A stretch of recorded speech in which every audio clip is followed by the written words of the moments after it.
I'm Jim Emmerling, president of M Media and owner of 706 James Street on Pittsburgh's north side in historic Deutschtown.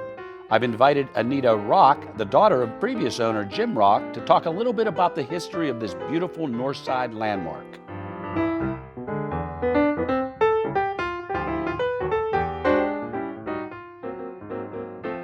In the late 50s, early 60s, Pittsburgh was undergoing a renaissance and they were remodeling the north side. The block from East Ohio Street to 706 James Street was purchased by my dad, Jim Rock, in around 1960. This building that we're in now was two separate apartment buildings.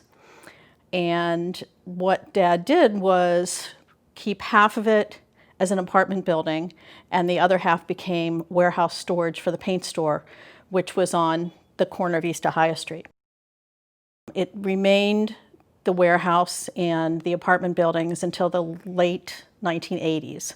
The boarded up pictures are from the late 1980s when the people that had been living in the apartments moved out and Dad was beginning the demolition to begin turning it into this magnificent townhouse. The demolition took about a year. No one lived here during that period, and it took approximately 2 to 3 years to finish the remodel. I believe that he was able to move in somewhere in 1992. A lot of the woodwork that you see, the bar, the fireplaces, the trim around the stairways. My favorite personal items are the lions on each side of the staircase in the first floor. Were all obtained from clubs and buildings that were being demolished in East Liberty, which was part of the Pittsburgh Renaissance. Some of the things came from the speakeasies, German men's club. I know there was a gay men's club. It has a lot of foundation from East Liberty. Let's talk about the fireplaces. This is the only wood-burning fireplace. The others are gas. This is the only one that was completely remodeled because the original was beyond repair. The fireplace is on the first floor and the second floor. The second floor has two, one in the master bedroom, one in the master bathroom. Those are the original slate. The parts that go over the fireplace are also from the clubs on East Liberty. So Dad brought those in and repainted them, refinished them, and put them on. I know something interesting. The chandelier here and the one in the dining room my dad found them at an auction in pieces, and he rewired them himself, and he built them and put them up. The wallpaper was that went up in the mid-90s. It was originally just painted.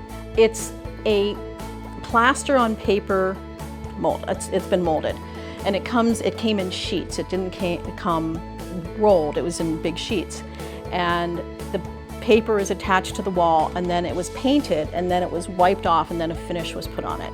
So that's how you get the variety of the colors, of the gray colors in it. It's a great kitchen for parties. The stained glass windows were all made by my sister Brenda Briley. I have to give her a shout out here. My dad designed them. He told her what he wanted and he helped her make the design, and she made all of the windows.